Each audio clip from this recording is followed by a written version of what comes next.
Goeiemôre gemeente.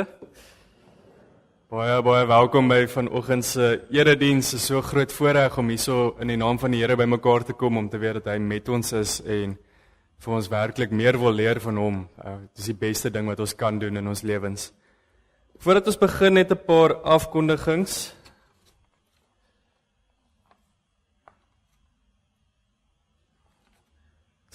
So ons het ter approbasie vir die ampt van ouderlinge, het ons Eugene Grobler, Magiel Kreer en Andries van Heerden. Ons bid dat julle sal saam bid dat indien hulle die roeping voel, die roeping van die Here af ontvang het, dat hulle met vreugde dit sal aangryp. Ons vra dat julle ook vir hulle bid terwyl hulle ter approbasie gehou word. Dan het ons vanoggend 'n baie spesiale geleentheid. Dit is die doop van Hardes van Asweging, dit is die seentjie van Yuri en Amanda van Asweging. Julle sal sien, hulle sit hier voor. En hulle is baie opgewonde, so ons is dankbaar om dit saam met hulle te doen. En dan wil ons baie ernstig die fokus daarop plaas dat die Engelse eredienste, dis 'n groot voorreg, ons is so opgewonde. Engelse dienste begin volgende Sondag om 16:30. Dus so goeie geleentheid wat ons het. Vertel asseblief almal wat julle ken, almal wat dalk bietjie sukkel om Afrikaans te verstaan, selfs die wat Afrikaans verstaan. Kom ons kom na die erediens toe. Dit is 'n baie mooi geleentheid wat die Here vir ons gee en een wat ons werklik saam kan geniet ook. Ons dink aan Evert Veenstra. Hy verdra tans baie pyn, veral waar hy onlangs veloorplantings en operasies aan sy kop moes ondergaan. Dit is baie pyn en ons dink aan hom en ons bid dat die Here hom sal bystaan en vir hom sal help ook in hierdie baie moeilike tyd. Ons dink ook aan Paulus de Bruin. Ons wil vanoggend baie graag ons blomme ook aan hom gee. Sy broer is onlangs oorlede en ons wil vir hom en sy familie die ryke troos van die Here toebid. Dit is 'n hartseer saak, maar tog weet ons dat ons so veilig is in ons Here Jesus en ons bid vir Paulus en sy familie ook. Dan wil ons ook net sê dat die graad 5 katekisasieklas se lokaal skuif na 'n ander lokaal toe. Ons vra dat almal na die erediens hierso by die klavier kan bymekaar kom en dan sal Christian Luke hulle vergesel na die nuwe lokaal toe. So al die graad 5 kinders na die diens kom hierso by die klavier bymekaar asseblief.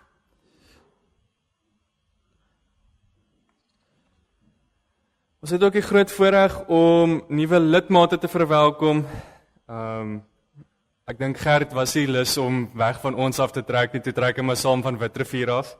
So baie welkom hierso Gert Engelbrecht, hy's van Witrifuur af, kan jy dalk gou vir ons opstaan asseblief?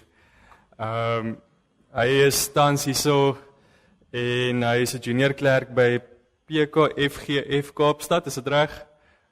Wat se plek is dit? Okay. Baie welkom hierso Gert en ons bid dat jy ook 'n geestelike tuiste hierso sal vind en ook net met alle liefde verwelkom sal word hierso.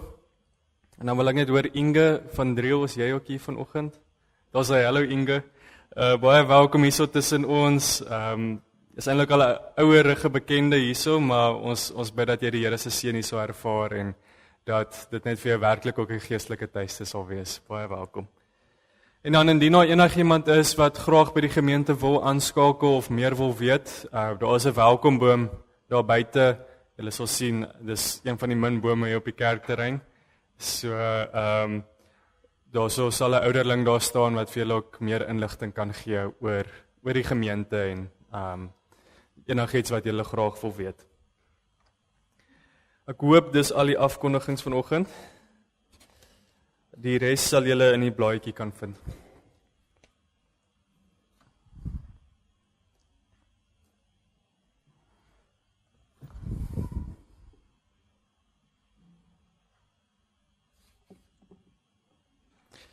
Voordat ons begin, kan ons saam sing uit Psalm 1. Dis 'n bekende psalm, maar ons wil graag dit bietjie beter inoefen. Ons gaan saam sing verse 1, 2 en 4.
Ons kon 'n week vol allerhande hoogte en laagtepunte gehad het, 'n week waar mense tot op die uiterste beproef is, maar ook 'n week waar ons vreugdes beleef het, maar dis die grootste voorreg om hier by mekaar te kom, om 'n oomblik stil te staan by die Here en by sy woord en te weet dat al ons hulp is in sy naam en dat uit hom en deur hom en tot hom is alle dinge en dat al die krag aan hom behoort tot in alle ewigheid.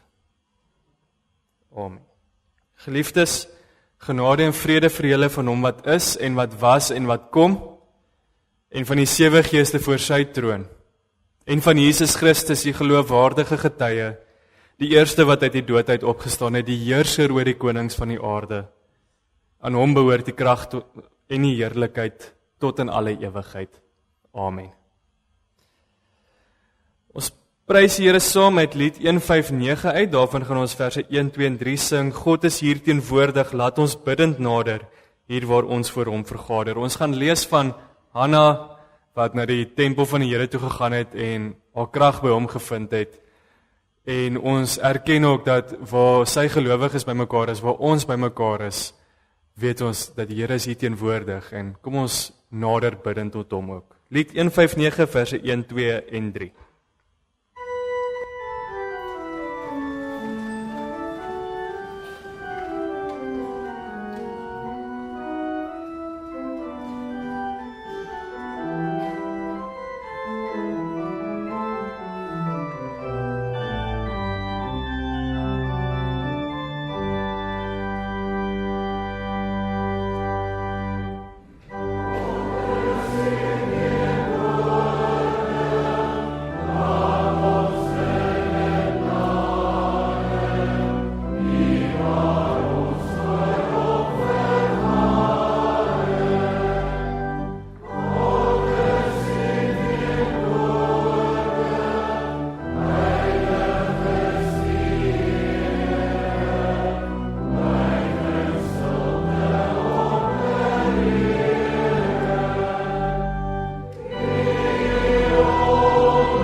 Ons bely ons geloof vanoggend deur om saam te sing uit Skrifbreuke 12 vers 2 uit, daarvan verse 1 tot 5.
So groot voorreg om saam te kan sing oor ons geloof in die Here en ons erken dat dit hy is wat dit vir ons gegee het en hy het verder vir ons rigtingwysers in die lewe gegee. En ons gaan vandag daaruit leer uit Deuteronomium 5 uit Dit sluit eintlik interessant aan by die teksgedeelte, want soos ons nou ook gaan sê, daar's 'n oomblik wat die Israeliete in die rigterstyd was en hulle het gedoen wat reg is in hulle eie oë die heeltyd. Hulle het die Here se wet gehad, maar hulle wou nie meer luister daarna nie. Hulle wou doen wat reg is in hulle eie oë en dit het gelei tot absolute morele en net godsdienstige verval. En wanneer dinge begin reggaan is wanneer mense weer begin luister na die Here se wet en na sy woord. Daarom het die Here ook Jesus gestuur om volkome gehoorsaam te wees in hierdie wet, om vir ons te wys wat dit beteken om God lief te hê met ons hele hart, siel en verstand en ons naaste, soos wat die 10 gebooie ook opgedeel is. So ons lees saam uit Deuteronomium 5 uit, waar die volk net weer eens moet hoor, hier is my wet van die Here af, hier is my wet, gehoorsaam dit, is goed vir julle, dis nie sleg nie. Moses het die hele volk bymekaar geroep en vir hulle gesê, Israeliete, luister na die voorskrifte en die bepalings wat ek vandag hier in julle teenwoordigheid aankondig. Julle moet dit leer, dit gehoorsaam en daarvolgens lewe. Die Here ons God het by Horeb 'n verbond met ons gesluit. Dit is nie ons voorvaders met wie hy hierdie verbond gesluit het nie, maar ons almal wat nou hier is en wat lewe. Ja, met julle persoonlik het die Here op die berg uit die vuur uit gepraat. Ek het destyds tussen die Here en julle gestaan om die gebod van die Here aan julle deur te gee, want julle was bang vir die vuur en julle het nie teen die berg uitgeklim nie. Die Here het gesê, ek is die Here jou God wat jou uit Egipte, uit die plek van slawerny bevry het. Jy mag naas my geen ander gode hê nie. Jy mag nie vir jou 'n beeld of enige afbeelding maak van wat in die hemel daarbo, of op die aarde hieronder, of in die water onder die aarde is nie. Jy mag hulle nie vereer of dien nie, want ek, die Here jou God, eis onverdeelde trou aan my. Ek reken kinders die sondes van hulle vaders toe, selfs tot in die 3de en die 4de geslag van die wat my haat. Maar ek betoon my liefde tot aan die 1000ste geslag van die wat my liefhet en my gebooie gehoorsaam. Jy mag die naam van die Here jou God nie misbruik nie, want die Here sal die een wat sy naam misbruik, nie ongestraf laat bly nie. Jy moet die Sabbatdag so deurbring dat jy dit heilig hou, soos die Here jou God jou beveel het. 6 dae moet jy werk en alles doen wat jy moet, maar die 7de dag is die Sabbat van die Here jou God. Dan mag jy geen werk doen nie. Nie jy of jou seun of jou dogter of die man of vrou het vir jou werk, of die bees of donkie, of jou bees of jou donkie, of enige dier van jou, of die vreemdeling by jou nie, sodat jou werksmense kan rus soos jy.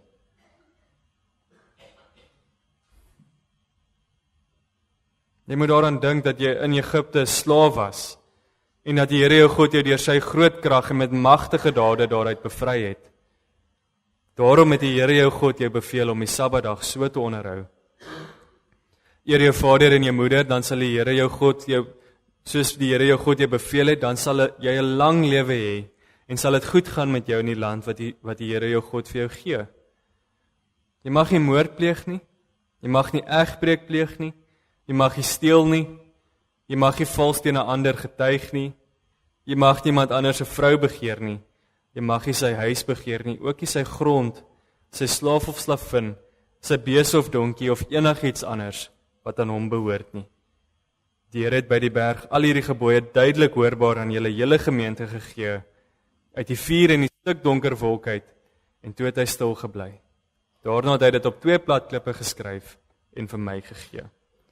Die Here is 'n rigtingwysers vir ons lewe. Ons hoef dit nie te gehoorsaam om gered te word nie, ons gehoorsaam dit omdat ons gered is in ons Here Jesus. Kom ons sing nou saam uit Psalm 142, daarvan verse 1, 2 en 4. Dit gaan oor na die Here toe roep in jou nood, in die tye van onsekerheid, in tye wat jy nie mooi weet waar jy in jou pad is nie. Kom ons sing terwyl ons so saam sit.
Geliefdes, voordat ons oorgaan na die doopsformulier, kom ons bid saam.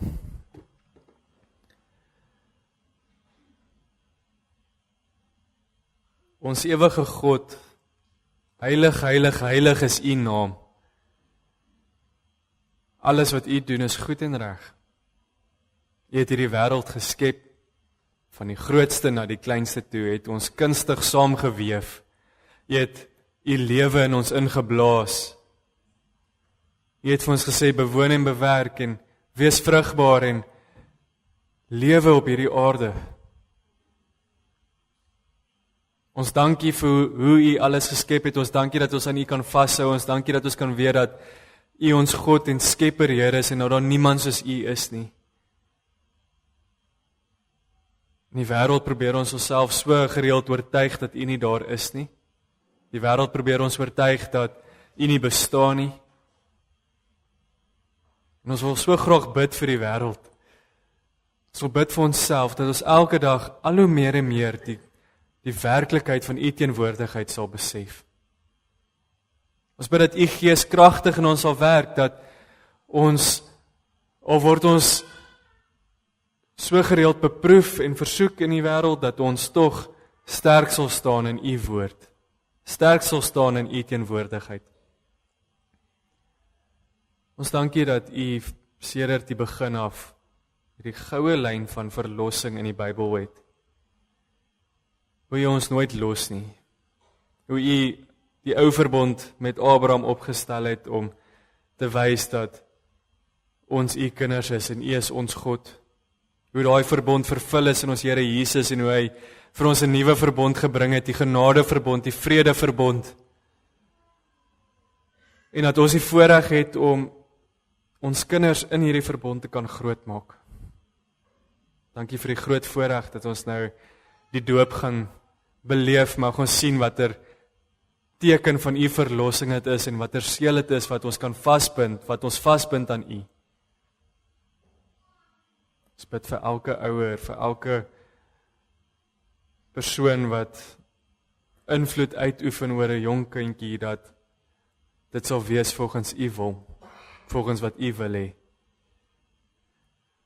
Ons wil ook bid vir al die gemeentes en al die Christene reg oor die wêreld wat vervolg word. Daar's so baie waarvan ons nie weet nie. Daar's so baie wat toegesmeer word as gevolg van ander nuusberigte.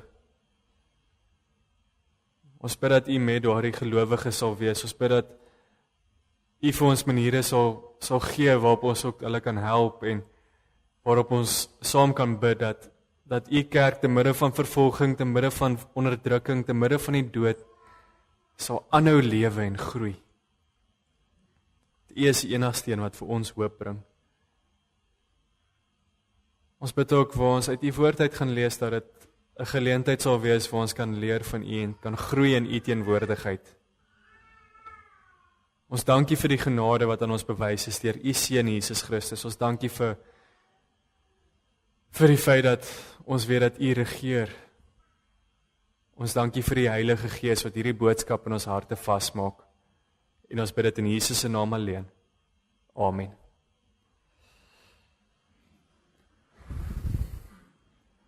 Ons gaan nou oor na die lees van die formulier vir die bediening van die doop. Ons het sommer hier op die skyfies gooi as dit reg is.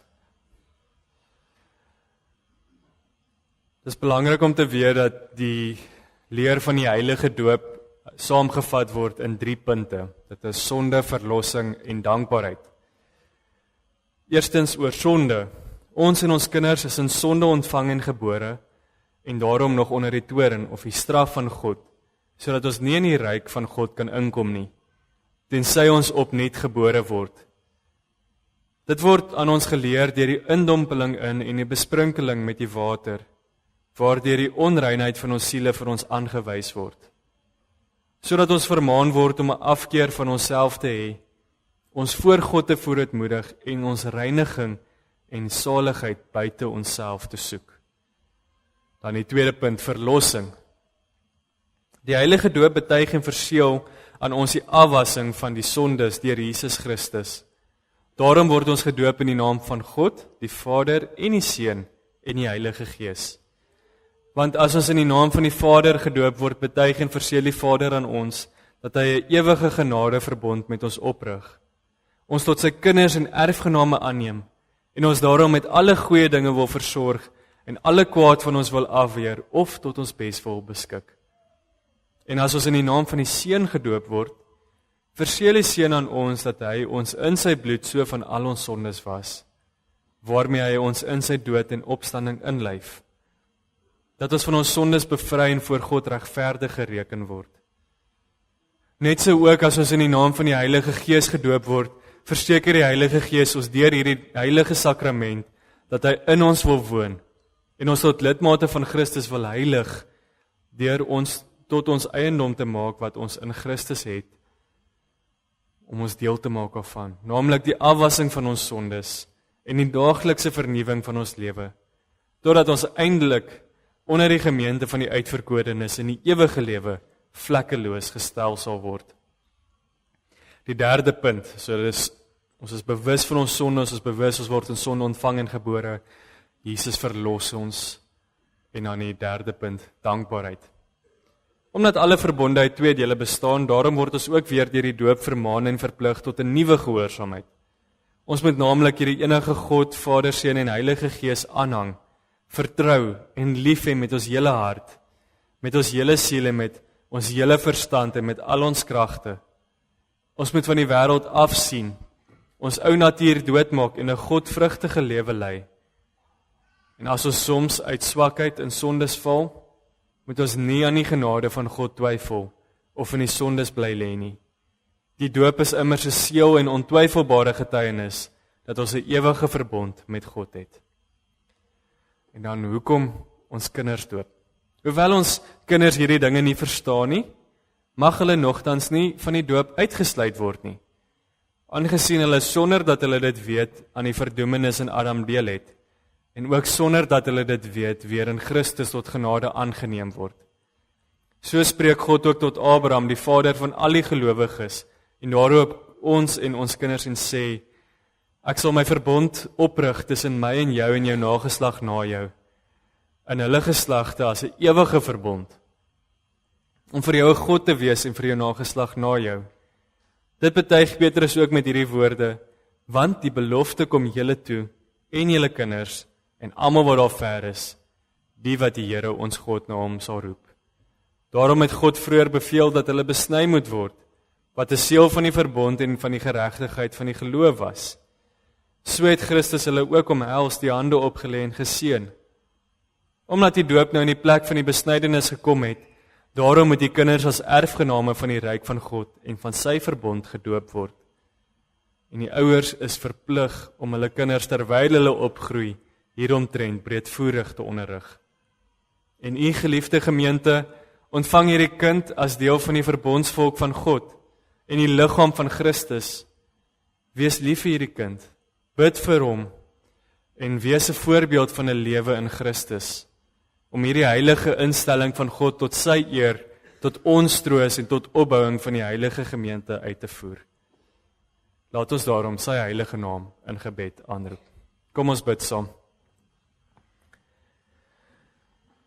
Ons almagtige en ewige God, U het volgens U streng oordeel die ongelowige en onboetvaardige wêreld met die sonvloed gestraf, en die gelowige Noag en sy gesin 8 mense deur U barmhartigheid gered en bewaar. U het die verharde Farao met al sy manne in die Rooi See verdrink en U volk Israel op droë grond daardeur gelei, waardeur die doop afgebeeld is. Ons bid kragtens die grondelose barmhartigheid dat U hierdie kind van U genadiglik wil aanneem en deur die Heilige Gees in U Seun Jesus Christus wil inlyf, sodat hy met hom in sy dood begrawe mag word en met hom in 'n nuwe lewe mag opstaan.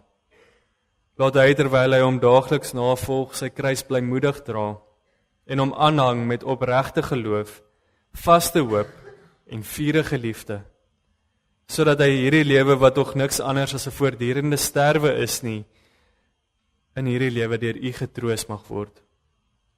En op die laaste dag nie bang sal wees wanneer ons voor die regterstoel van ons Here Jesus verskyn nie.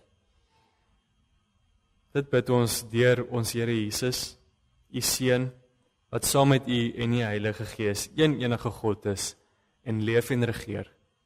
Amen. Yuri en Amanda, kan julle vorentoe kom?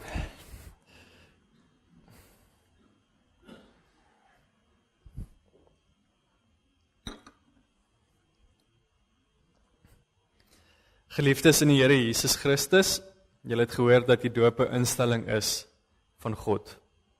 En dat dit iets is wat hy vir ons gee om sy verbond aan ons en ons kinders te verseël. Daarom moet ons vir hierdie doel en nie uit gewoonte of bygelowigheid uit die doop as 'n sakrament gebruik nie. En omdat dit openbaar kan word dat dit julle gesindheid is, moet dit van julle kant af opreg op hierdie vrae beantwoord word. Eerstens, hoewel ons kinders in sonde ontvang en gebore en daarom self aan allerhande ellende, ja, aan die verdoemenis self onderworpe is, bely julle nogtans dat hy in Christus geheilig is en daarom as lidmate van sy gemeente behoort gedoop te wees. Tweedens, bely julle die leer van die Ou en die Nuwe Testament, wat in die artikels van die Christelike geloof saamgevat is en in die Christelike kerk hier geleer word. Bely julle dat dit die ware en volkome leer van saligheid is. En derdens, beloof julle en neem julle voor om vir Hardes, van wie julle die vader en moeder is, wanneer hy dit kan verstaan, in hierdie leer te onderrig en om te leer om die Here lief te hê. Wat is julle antwoord hierop? Okay. Ons kan vir Hardes vorentoe bring.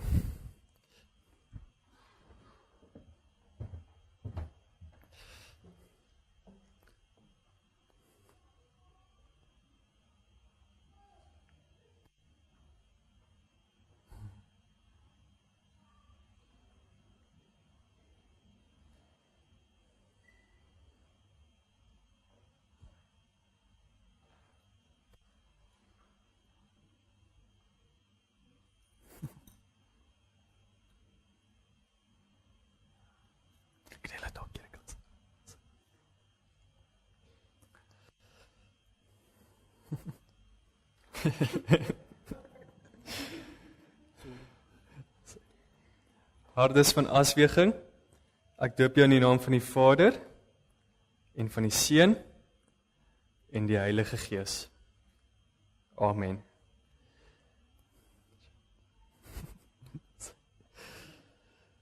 So groot voorreg om dit te kan doen en dat ons saam die Here se naam aanroep. Kom ons bid tot hom en dan sing ons daarna saam die seën van die Here toe. Kom ons bid. Ons almagtige en barmhartige God en Vader, ons dank en loof U dat U aan ons en ons kinders deur die bloed van U geliefde Seun al ons sondes vergewe het.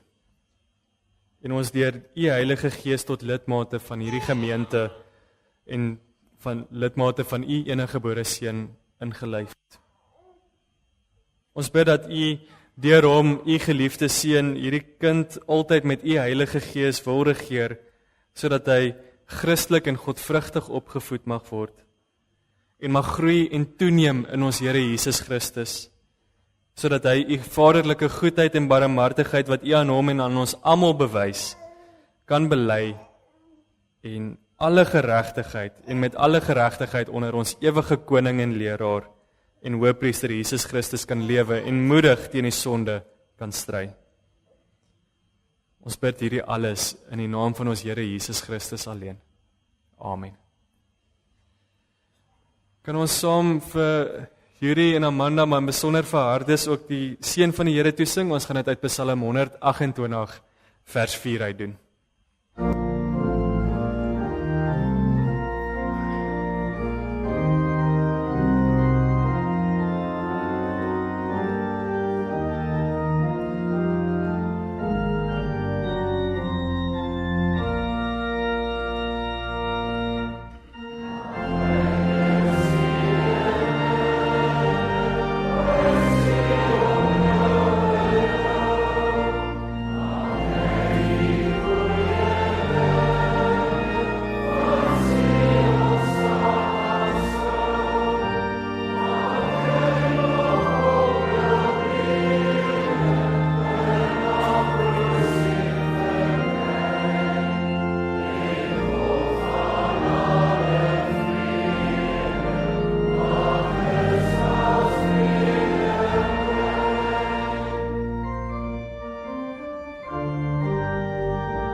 Ons dink in besonder aan Amanda se ouers, hulle kan nou nie vandag hier wees nie, maar hulle skakel elektronies in, as gevolg van gesondheid, en ons bid die Here se seën ook daartoe, en vir werklike herstel, en ons is dankbaar dat die Here vir ons die tegnologie kan gee om op hierdie manier ook in te skakel.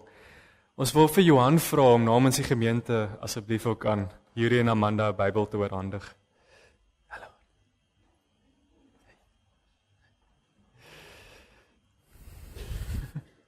Dankie Johan. Geluk julle.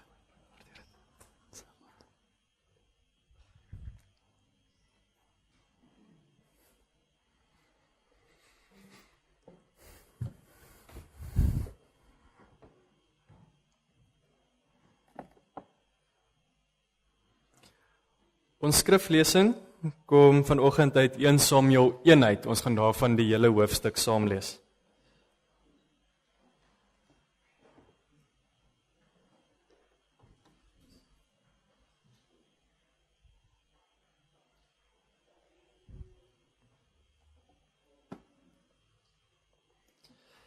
In Samuel 1, Elkana en sy vrouens.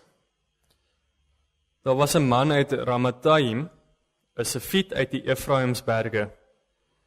Hy was Elkana, seun van Jerugam, seun van Elihu, seun van Togu, seun van Sif uit Efrata. Hy het 2 vrouens gehad. Die een se naam was Hanna en die ander se Peninna.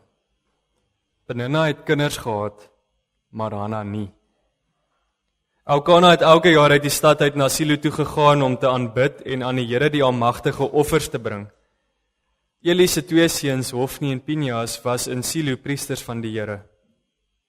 Elkana het gewoonlik op die dag wanneer hy geoffer het, dele van die offermaaltyd aan sy vrou Peninna en aan al haar seuns en dogters gegee. Alhoewel hy vir Hanna liefgehad het, kon hy vir haar elke keer net 1 deel gee, want die Here het haar kinderloos laat bly. Dan het die ander vrou haar baie gespot en verneder, omdat die Here haar kinderloos laat bly het. So het dit jaar vir jaar gegaan. Elke keer as Hanna in die huis van die Here gaan offer het, het Peninna haar gespot, sodat sy gehuil het en nie wou eet nie. Dan sê haar man Elkana vir haar, Hanna, waarom huil jy? Waarom eet jy nie? En waarom is jy hartseer? Is ek nie vir jou meer werd as 10 seuns nie? Op 'n keer na die offermaaltyd in Silo het Hanna opgestaan, terwyl die priester Eli op sy stoel langs die deurkusyn van die tempel van die Here gesit het. Sy was bitter hartseer, en terwyl sy tot die Here gebid het, het sy onbedaarlik gehuil.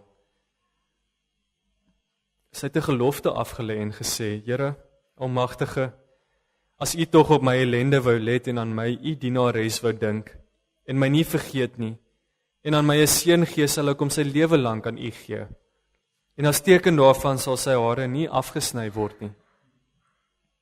Sy het lank tot die Here gebid, en Eli het stip na haar mond bly kyk. Hanna het in haar gedagte gepraat, net haar lippe het geroer. Eli kon nie haar stem hoor nie, en daarom het hy gedink sy is dronk. Hy sê toe vir haar, hoe lank wil jy dronk bly? Loop, word eers nugter. Maar Hanna het geantwoord, nee meneer. Ek is maar net 'n vrou wat diep te neergedruk is. Ek het nie wyn of bier gedrink nie. Ek het my hart uitgestort voor die Here. Moet tog nie dink ek is 'n slegte vrou nie. Dis oor my groot smart en leed dat ek lank bly praat het. Toe sê Eli, wees gerus en gaan nou maar. Die God van Israel sal aan jou gee wat jy van hom afgesmeek het. En sy het gesê, mag dit vir my wees soos U sê. Sy het toe geloop en gaan eet, en sy was nie meer bedruk nie. Die volgende môre het Elkana hulle vroeg opgestaan, die Here aanbid en teruggegaan huis toe. Nadat hulle tuis gekom het in Rama, het Elkana gemeenskap gehad met sy vrou Hanna, en die Here het aan haar gedink. By die wisseling van die jaar was Hanna swanger. Sy het 'n seun in die wêreld gebring en uitgeroep. Sy naam is Samuel, want van die Here het ek hom afgesmeek. Die Elkana en sy hele gesin gaan om 'n jaarlikse offer aan die Here te bring en sy gelofte te betaal, het Hanna nie saamgegaan nie, want sy het vir haar man gesê, wanneer die seun gespeen is, sal ek hom wegbring, dat hy voor die Here verskyn en altyd daar bly. Haar man Elkana het vir haar gesê, maak soos jy dit goed vind, bly totdat jy gespeen het, mag die Here sy woord bevestig. Hanna het toe gebly en haar kind gevoed, totdat sy hom gespeen het. En toe sy hom gespeen het, het hy hom saamgeneem en ook 'n 3 jaar oud bul, 16 kg meel en 'n kruik wyn. Sy het hom as 'n klein seentjie weggebring na die huis van die Here toe in Silo. Elkana hulle het die bul geslag en die seun na Eli toe gebring. En Hanna het gesê, "Ekskuus meneer, u sal my nie glo nie, maar meneer, ek is die vrou wat hier by u gestaan het om tot die Here te bid. Om hierdie rede het ek gebid en die Here het aan my gegee wat ek van hom afgesmeek het. Ja, van die Here het ek hierdie kind afgesmeek. En nou sal hy sy lewe lank iemand wees wat van die Here afgesmeek is." Toe het hulle die Here daar aanbid. Tot sover.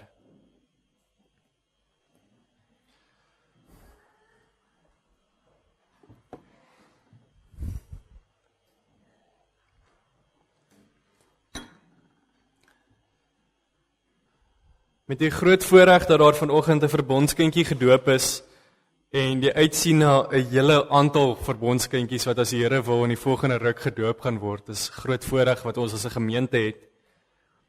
Is dit goed om te kyk na 'n baie ryk familie-georiënteerde gebeurtenis in die Ou Testament. Ons lees hierso van Elkana en sy 2 vrouens. En 1 Samuel 1 is eintlik regtig goed geskryf, want met min woorde kry die skrywer dit reg om baie te sê. En hy sê dadelik in vers 3, hier's Elkana, hier sy 2 vrouens, Penina het kinders gehad en Hanna nie. En net in daai woorde sê die skrywer alreeds so baie. Want vir die vrou in die destydse samelewing was dit 'n groot skande om nie kinders te hê nie. En daarom gaan ons bietjie kyk na die konteks van die tyd. Eerstens, in die tyd wat hierdie gebeurtenis afspeel, was dit eintlik 'n baie slegte tyd. So ons kan dit bevestig. Die boek van Rigters eindig met hierdie woorde. In daardie tyd was daar nog nie 'n koning in Israel nie en elkeen het gedoen wat reg is in sy eie oë. Mense het hulle eie gedagtes gevolg, hulle het gedink hulle kan net doen wat hulle wil, hulle het gedink hulle kan net hulle self navolg, hulle het gedink hulle moet net gryp en vat wat hulle wil hê. En verder was daar baie erge afgodediens. Die Baal afgod was aanbid. Meer as 4 keer word daar in Rigters genoem dat die Israeliete die Baals gedien het. En dit was die godsdiens van die Kanaaniete en die Filistyne. Dit was 'n geloof wat gegaan het oor sukses. Dit het gegaan oor hoe jy die meeste in die lewe kan bereik. En hierdie volk wat 'n landbouvolk was, die mense wat in daai tyd gelewe het, se sukses het baie gegaan oor vrugbaarheid. As jy vrugbaar is jy suksesvol. Vrugbaarheid van jou gewasse, vrugbaarheid van jou vrouens, vrugbaarheid van die kleinvee. As jou vee gesond is en gereeld kalf en lam, en daar is genoeg weiding en jou koring en die wingerde en olywe lewer goeie opbrengste, dan is jy gelukkig. Dan boer jy vooruit, dan is jy welvarend. Al wat jy dan kort is kinders om jou sekuriteit te bevestig. Ons neem vandag 'n aftreepolis uit. Ons koop 'n huisie waar ons kan gaan bly as ons aftree. In daardie tyd was dit kinders wat jou aftreepolis was. As jy kinders gehad het, het hulle vir jou gesorg in jou ou dag. So, eerstens was dit mense wat jou kon gehelp het om te werk in jou boerdery of waarmee jy besig was, maar dan was dit ook 'n aftreepolis wat uitgeneem is. En dis sien ons dat die afgodediens van die Kanaaniete het gegaan oor vrugbaarheid, oor sukses, oor materiële rykdom. Hierdie lewe en sy tydelike dinge was alles. En hierdie groot afgod, wat Baal was vir die Kanaaniete, maar Dagon vir die Filistyne, ons lees ook van Dagon. Daar is gedeeltes waar die ark van die Here, en ek dink in die tempel van Dagon kom, en aan die volgende môre lê die beeld van Dagon heeltemal omgeval, sonder kop of arms. Hy's net heeltemal gekeer dat hy enigiets kan doen, en dit wys dat die Here die lewende God is. Maar Hierdie lewe en die tydelike dinge was vir die mense alles. Hulle het geglo hulle God is verantwoordelik vir vrugbaarheid en sukses. En hulle het verder verklaar dat die wisseling van die seisoene gebeur wanneer hulle God Baal deur die doodgod Mot doodgemaak word. En dan word lente verklaar deur Baal se vrou Anat wat vir Mot oorwin. En dan gaan slaap sy by Baal. En dit bring dan weer vrugbaarheid. En soms as daar dan droogte was, wou die mense vir Baal en Anat aanmoedig. En hulle het hulle self oorgegee aan tempelprostitusie en losbandigheid. Hulle het vasgeglo as hulle nie dit doen nie, gaan daar nie reën kom nie. En as daar nie reën is nie, dan gaan daar nie weiding wees nie, en dan is dit net 'n kettingreaksie. En daarom het hulle gereeld net probeer om afskuwelike dinge te doen om hierdie God tevrede te stel. Op die ekstreemste vlak het hulle iets gedoen wat verskriklik was. Hulle het hulle kinders geoffer om hierdie God tevrede te stel en om aan te moedig om vrugbaarheid te bring. Dis dan ongelukkig in hierdie vrede en dis ongelukkig so dat hierdie vrede en materialistiese en sukses en vuil afgodediens in die tyd van die rigters veroorsaak het dat die Israeliete ongehoorsaam geraak het aan die Here. Hulle was vasoortuig dat die Here daar is vir jou wanneer jy oorlog gemaak het. Hulle het gedink God is 'n oorlogsgod. Maar Baal is die een wat sal sorg vir vrugbaarheid. Baal is die een wat sal sorg vir boerdery. Maar die Here bewys keer op keer hierdie wanopvattings verkeerd.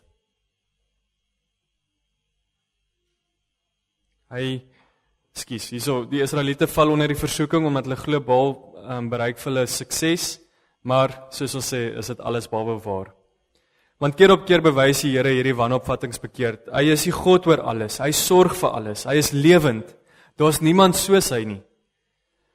Bietjie vorentoe in die geskiedenis dink ons aan die gebeurtenis van Elia en die Baal-profete. Dit was 'n tyd wat die mense weer in afgodediens verval het en Baal was maar net hierdie God waarna toe hulle die hele tyd teruggeval het.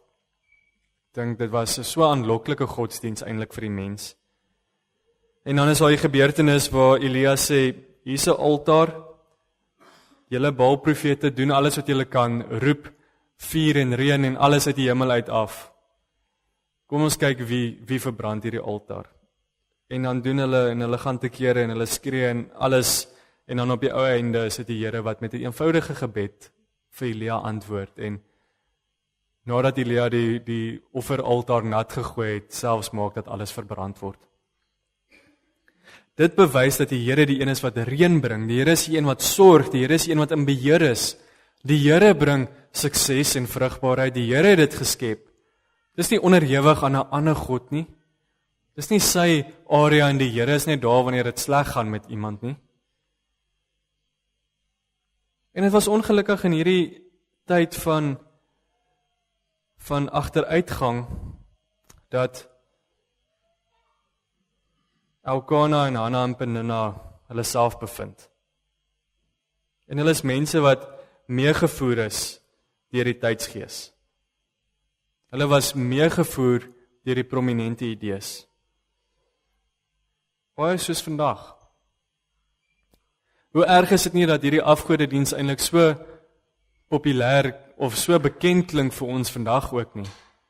Mense wat alles sal doen vir vrugbaarheid, vir vooruitgang, vir materiële rykdom, vir sukses. Ons offer ons tyd, ons kinders, ons gedagtes, ons intensies, ons alles voor hierdie suksesgod. En ons is hartseer en verpletter wanneer dit nie vir ons geluk bring nie. Duisende jare terug was dit ook 'n probleem. En daarom bring dit ons by die vraag, watter godsdiens is die belangrikste in ons lewens? Is dit die dien van die Here? Of die dien van die sukses afgod? Is dit God se genadeverbond? Of is dit materialisme? Alles is so visueel in ons lewe, ons sien net, ons word gebombardeer met advertensies wat sê, jy kort hierdie, dan gaan jy gelukkig wees. Of jy kort hierdie, dan gaan jy gelukkig wees. As jy begin belangstel in 'n stokperdjie, dan ontvang jy soveel advertensies wat sê hierdie is die antwoord op jou probleme. Almal van ons weet redelik waaroor wat gebeur in die daaglikse lewe. En dan kry 'n mens daai ding en dan oor 2 jaar is daar nog iets wat net nog beter is as dit. So wat se God buig ons voor? Is dit die God wat homself geopenbaar het, wat wys hoe hy kragtig en magtig is, hoe hy mag het oor die natuur, oor wêreldgebeure, oor alles? Of is dit Baal, die suksesgod, die ene wat ons eers gaan gelukkig wees wanneer ons suksesvol is? Watter voorbeeld van aanbidding stel ons vir ons kinders? Watter voorbeeld gaan ons eendag vir hulle stel? Gaan jy jou kind leer van die ware, ewige, lewende God? Of gaan jy vir hom of haar leer van selfsug, wêreldsambisie, op hom of haar gefokus wees alleen? Dit bring ons weer dan by Hanna en Peninna. Om meer as een vrou destyds te hê was eintlik nie baie algemeen nie. Dit was meestal net konings en baie ryk mense wat meer as een vrou gehad het. Ons lees ook dat Elkana baie lief was vir Hanna. So dit was seker nie as gevolg van 'n tekort aan liefde dat Elkana nog 'n vrou geneem het nie. Die hoofrede hier blyk te wees dat Hanna nie kon kinders kry nie. En daarom het Elkana vir Peninna ook as 'n vrou geneem en 'n hele aantal kinders by haar gekry. En dit moes 'n ongelukkige situasie vir albei vrouens gewees het. Hanna, geliefd, maar kinderloos.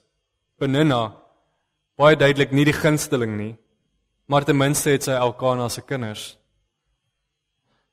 En wat so belangrik is dat ons kyk na albei se reaksies op hierdie ongelukkige situasie.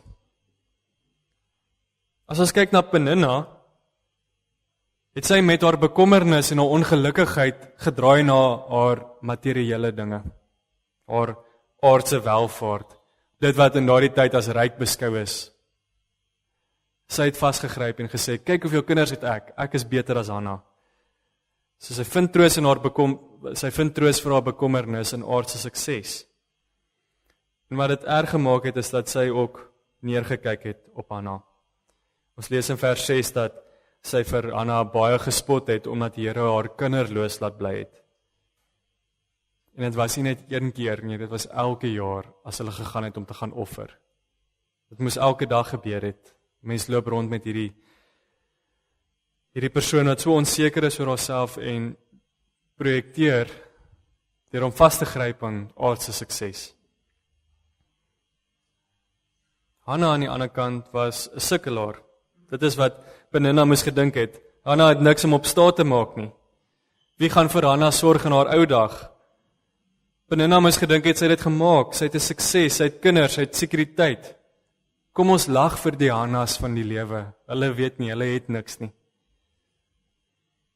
En wat dan so hartseer is dat ons lees dat Peninna gegaan het om te gaan offer, maar die afleidings wat 'n mens kan maak uit hoe sy opgetree het, was dit dat haar lewensbeskouing baie ooreengestem het met die idees van die mense van daardie tyd. God was net goed vir haar solank hy by haar gedagtes ingepas het. God is net goed vir my sodra hy vir my al die goeie dinge gee. Dit was die lewensbeskouing destyds, is nou nog so.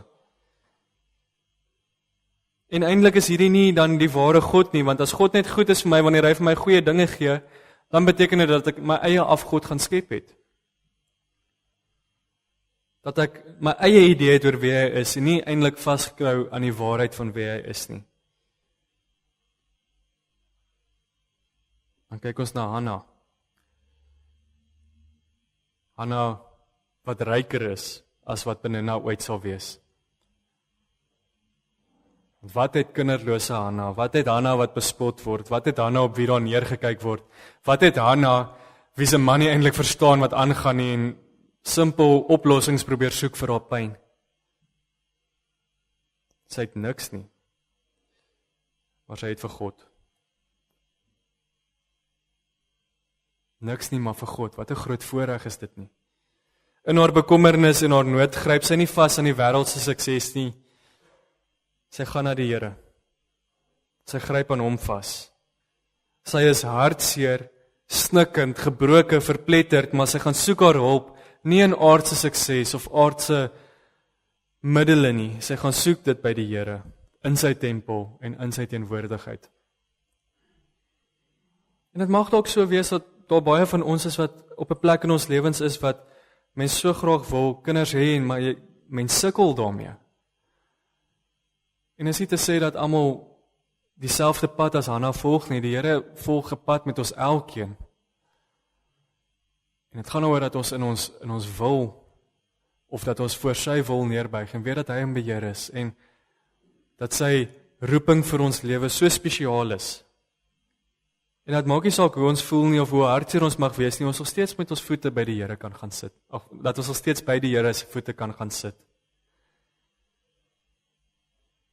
En daarin is Hanna vir ons so 'n pragtige voorbeeld, want sy gaan soek haar rus en haar vrede by die Here, want as sy daar is en sy huil voor hom en sy bid tot hom, lees ons ook dat sy opstaan en sy is rustig en sy vertroos, want sy het met haar bekommernisse na die Here toe gegaan. Sy is 'n voorbeeld van Matteus 5 vers 3 wat sê, geseënd is die wat weet hoe afhanklik hulle van God is, want aan hulle behoort die koninkryk van die hemel. Geseënd is die wat weet hoe afhanklik hulle by die Here is, want aan hulle behoort die koninkryk van die hemel. Gelukkig is diegene wat hulle krag by die Here soek en nie by die wêreld nie. En dan kom die Here en hy kom en hy gee aan haar 'n kindjie op sy tyd soos wat hy dit wil hê. Soveel keer in ons lewens ook, ons bid, wanneer Here, wanneer gaan iets gebeur, wanneer gaan dit deurkom? En dan op die tyd wat dit amper voel asof ons wil opgee, weet ons dat dan voorsien die Here op wonderbaarlike maniere. In Hanna se lewe het die Here vir haar 'n seun gegee. En is 'n besonderse kind, Samuel. Dit beteken van die Here af, afgesmeek, afgeroep van die Here af. Die Here, die ware lewende God, het vir Hanna gehoor. En Hanna se kind kom van die Here. Haar seun is nie 'n aftreepolis nie. Haar seun is nie deel van die wêreldse idee van rykdom en sukses nie. Haar seun is nie 'n middel wat misbruik word nie. Of 'n ding wat gebruik word om te spog nie. Haar seun is God se kind. Haar seun is 'n verbondseentjie. Hy kom van die getroue verbondsgod, die Here het hom aan haar gegee. So ook is elkeen van ons kinders. Nie maar net iets wat beskou moet word as deel van die lewensplan wat ons vir onsself uitgewerk het nie. Ons kinders is spesiaal. Ons kinders kom van die Here. Hulle moet waardeer word vir wie hulle is, hierdie wonderlike skepsels wat die Here oor ons pad gestuur het.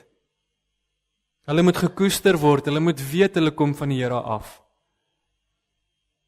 Hulle moet weet hulle is belangrik, hulle is nie tweede in die lyn van die aanbidding van die suksesgod in ons lewens nie. Hulle moet groot gemaak word om die Here te ken en lief te hê. Daarom kan ons vra, wat is ons grootste ideaal vir onsself en ons kinders? Wat is jou grootste ideaal vir jouself en vir jou kind? Waarvoor lewe jy? Is ons so vasgevang in die lewe se druk en strewe na sukses en ambisie, dat ons vergeet dat God die belangrikste punt in ons lewe is? Is ons so vasgevang in ons eie redding, kom ons noem dit maar in 'n materiële sin, ons probeer dit met geld of met enigiets ander vir onsself bewerk, is ons so vasgevang in ons eie redding probeer bewerk, dat ons vergeet dat ons vrygekoop is deur die kosbare bloed van ons Here Jesus. Vir Jesus was kinders nie iets wat beskou moet word as 'n versekeringspolis vir die ou dag nie. Dit is baie opspraakwekkend as die Here Jesus die kindertjies na hom toe roep om hulle te seën, want in die Joodse samelewing van Jesus se tyd was kinders gesien as 'n las. Hoekom wil jy 'n kind by jou hê? Soos groot mense is soveel beter. Kind wees was gesien as iets wat afgehandel moet word. Jy moet so gou as moontlik wil groot word. Jesus gaan teen die stroom van die tyd in en hy trek die kinders nader na hom toe en hy seën hulle Hy het gesê, gelukkig is julle wanneer julle my ken. Gelukkig is elkeen wat vir hierdie kinders leer van my. Hy gee ook die waarskuwing, dis baie erg vir 'n persoon om 'n kind weg van die Here af te lei. Om vir 'n kind nie van die Here te leer nie. Want daarop kom ons straf ook. Daar's niks groter om na te streef as die kennis van ons Here Jesus en dit wat hy vir ons gedoen het nie. En wat so wonderlik is Hanna gaan verder. Omdat sy 'n gelofte by die Here afgelê het, doen sy afstand van haar sekuriteit. Soos ons wat ons skielik ons pensioen het leegmaak en sê, hier is dit nou. Moet dit nie doen nie asseblief. Maar Hanna gaan verder. Omdat sy gelofte by die Here afgelê het, doen sy afstand van haar sekuriteit. Samuel gaan bly by Eli in die tempel. En ons sal dink, was dit nie verskriklik vir Samuel om te gaan nie?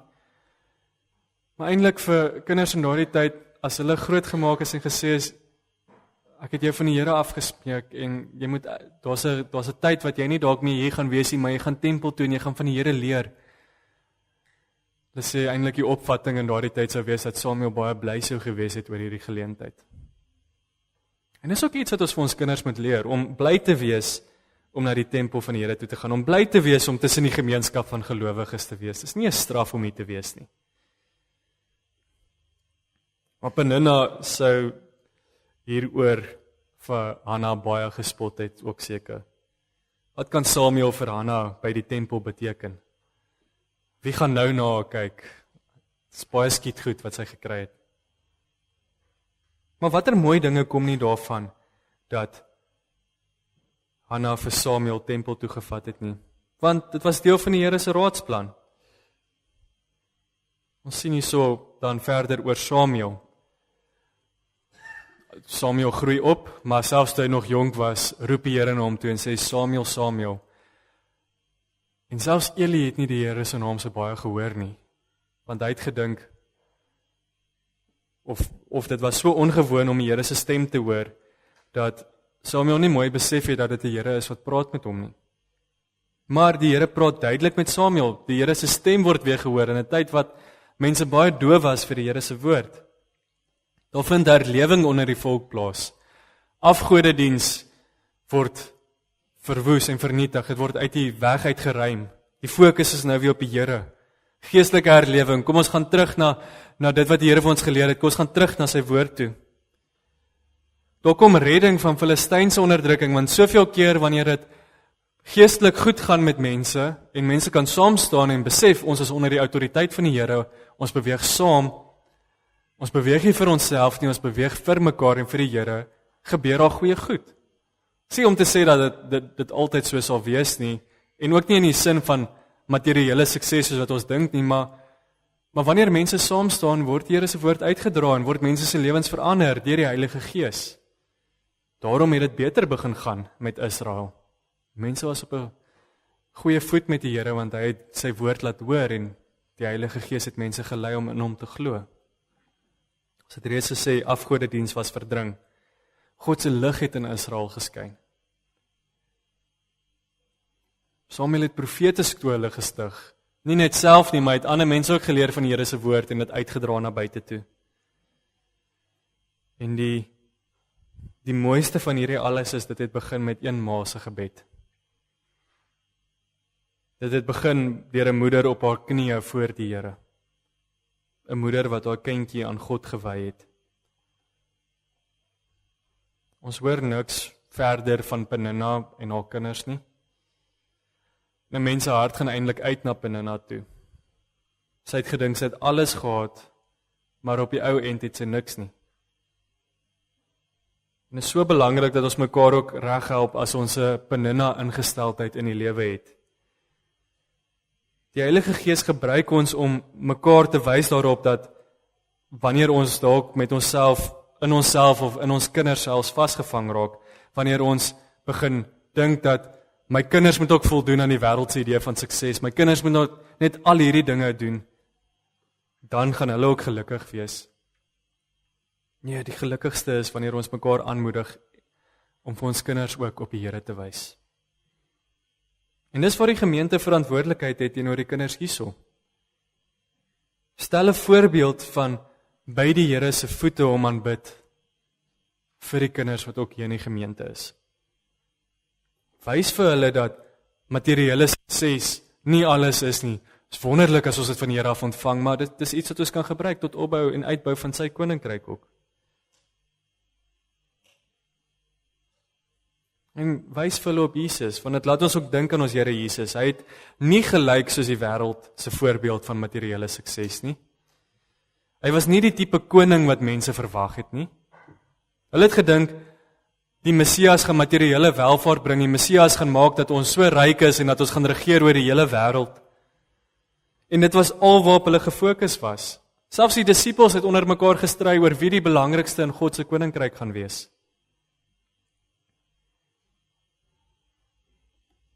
Hulle was so vasgevang in die uiterlike en hoe hulle aardse belange sou bevorder. Maar die Gees het ook hulle oë oopgemaak. En alhoewel ons Here al die mag het om baie goed met ons op aarde, om dit baie goed met ons op aarde te laat gaan, is sy beloftes en dit wat hy vir ons kom doen het hierso van ewige belang. Hy het verlore sondaars kom vrymaak tot in ewigheid. Hy leer ons om skatte in die hemel bymekaar te maak, om vir onsself en ons kinders te leer dat ons skat en ons werklike rykdom lê by die Here en nie hier op aarde waar mot en roes dit kan vernietig nie. Daarom moet ons kinders leer wat ewige waarde het. Mag Hanna vir ons 'n pragtige voorbeeld wees van vertroue op die Here, ten spyte van alles wat op die oppervlakte mag verkeerd gaan.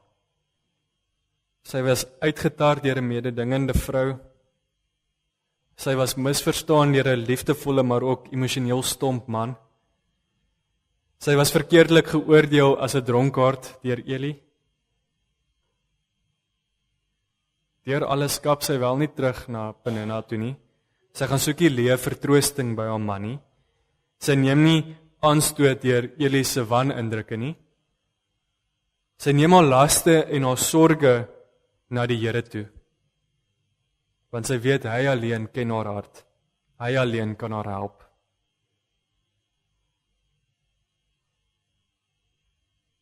En dis die voorbeeld wat sy aan Samuel gestel het. Diensbaarheid en opoffering vir die Here. Mag ons besef dat ons kinders so belangrik is vir die Here. Jesus het vir hulle sondes ook gesterf. En omdat hulle in sonde ontvang en gebore word, is dit van lewensbelangrike ewigheidsbelang dat hulle, sodra hulle dit kan verstaan, geleer word van sy dood, opstanding en lewe.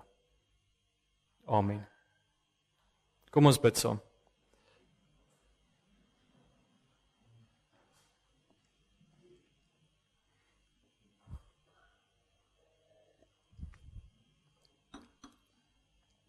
Ons Vader, so groot voorreg dat ons dit kan sê. U is nie ver afgeleë nie. U is nie 'n dooie afgod wat vereis dat ons afskuwelike dinge moet doen en dan gaan u dalk na ons luister nie. Nee, u het ons lief. U gryp ons eerste vas. U hou ons in u hand. Nog voordat ons eers kan dink aan dalk iets doen vir u, het u dit reeds vir ons gedoen. En ons verdien dit nie. In ons sondigheid wil ons so graag vasgryp aan wêreldse sukses en wêreldse vooruitgang. Ons so graag by ander mense spog daaroor en net goed voel oor onsself. Tog bid ons dat u Heilige Gees so in ons harte sal werk dat ons vandag opnuut sal besef dat u alleen is wat vir ons alles gee. Dat ons opnuut sal besef dat ons ewige waarde by ons Here Jesus het. Ewige lewe en dat niks ryker as dit ooit sal kan wees nie. Ons bid vir ons as 'n gemeente, kan u ons help om mekaar te dra, om vir mekaar te wys mekaar aan te moedig om U beter te leer ken.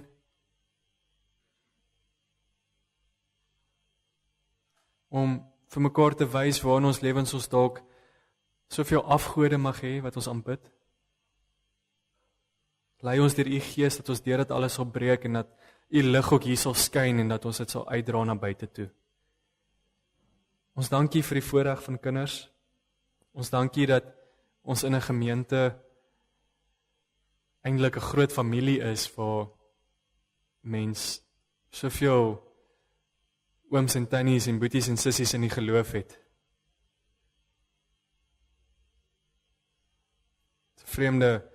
Vreemde gedagte om te dink dat selfs ons pa en ons ma is nog steeds ons broer en suster in die geloof. Ons is almal buig voor U neer, ons Vader. Deur dit wat ons ware voorganger Jesus Christus gedoen het. Ons bid dit alles nie omdat ons enigiets verdien nie. Ons bid dit omdat ons U net wil dank vir die verlossing wat ons ontvang het in die naam van Jesus Christus alleen. Amen. Ons gaan nou saam sing uit Skrifbereiming 16-1 uit, daarvan verse 1 tot 7. Mag baie klink, is gelukkig kort verse, maar dit beklemtoon vir ons hoe belangrik die kinders vir die Here is, en dit sê, laat jou kinders tot my nader, en geen hindernis sal weer, want die koninkryk der hemel is hul erfdeel, sê die Heer. En dan wil ek ook net sê, die liefdegawes is by die deure, daar is ook kodes vir Zapper in die blaadjies. Kom ons loof die Here saam uit Skrifbereiming 16-1 verse 1 tot 7.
Geliefdes, ontvang die seën van die Here, die genade van die Here Jesus Christus en die liefde van God en die gemeenskap van die Heilige Gees sal by julle almal wees.